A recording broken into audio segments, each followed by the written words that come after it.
Last year, after the massive Beirut blast in Lebanon, which claimed 200 lives and left thousands of people injured, French President Emmanuel Macron was the only political leader to have visited the port blast site, even though local leaders stayed at bay. Macron assuaged the distraught crowds across Beirut, promised to reconstruct the city, and assured the Lebanese people that France relates strongly to their pain.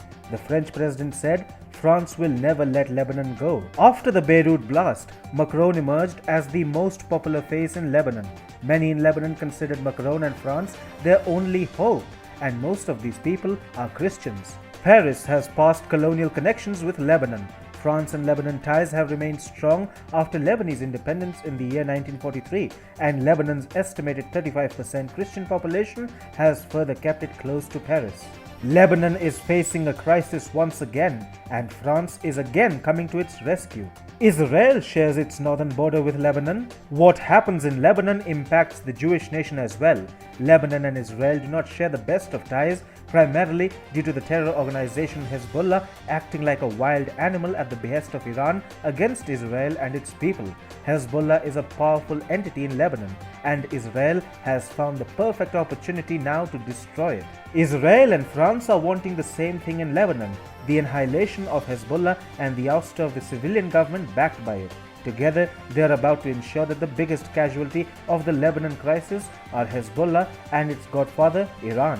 Hi, and welcome to TFI Global, the foreign affairs and geopolitical analysis arm of the TFI Media Group. I am your host, Sanbir Ranhotra, and in this video, I'll tell you how the end of a Hezbollah-backed government in Lebanon might be very near. Let's begin.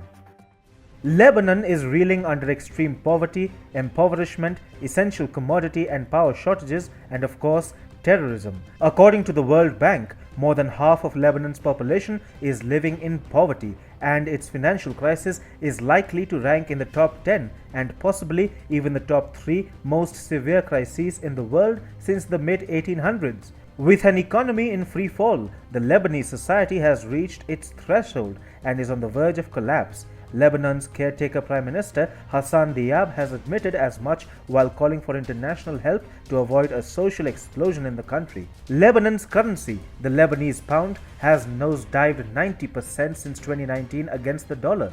The devaluation of the Lebanese pound has caused long queues for petrol and shortages in medicines across the country. Violence, protests, and crimes are growing in Lebanon. Caretaker Prime Minister Hassan Diab, who has himself faced massive protests in Lebanon after the Beirut blast of last year, said, "Lebanon is crossing a very dark tunnel that is leading the country toward a major catastrophe at all levels of society." Lebanon's caretaker government is backed by Hezbollah, which is why the Western world is not very enthusiastic about helping it out. However, the crisis in Lebanon should serve as a wake-up call for leaders in the country and the Lebanese people at large to disown the Hezbollah and also distance themselves from Iran. Since the last census was taken 9 years ago, Lebanon's Christian population has shrunk, while the Shia Muslim numbers have swollen. Yet, if this crisis does not wake up the Lebanese people, nothing can, and their country will forever be doomed. Fortunately, France and Israel have stepped in with help for Lebanon. The Macron administration is seemingly pushing for a military coup in Lebanon,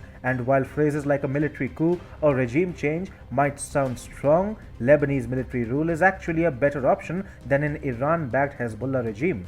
France has supplied emergency food and medical aid for Lebanese troops in hopes of preserving law and order throughout the country. Yes, even the Lebanese military is in a crisis and relying on foreign powers for essential supplies. France is helping it, and in the absence of a democratically elected government, seems to be pushing for the military to take control in Beirut. France wants to ensure that the Hezbollah is driven out of power and Iran's influence in Lebanon is minimized. Incidentally, France's interests align with those of Israel in Lebanon. Israel too would favor a Lebanese army-led regime in Beirut for the time being, at least until the crisis is handled and the country can hold elections to elect a government. In the meantime, it wants Iran's influence in Lebanon to be brought to nil. Iran, even during the crisis which the Lebanese people are facing, is thinking just about itself and making plans to exploit Lebanon when it is at its lowest. In its time of crisis, Israel has offered unconditional support for Lebanon, provided it accepts the same. The ball is now in Lebanon's court. Hezbollah, at the behest of the Mullah regime in Iran, has said that Lebanon's gasoline crisis could be addressed within a few days if it would just accept Iranian oil shipments which are under sanctions by international law.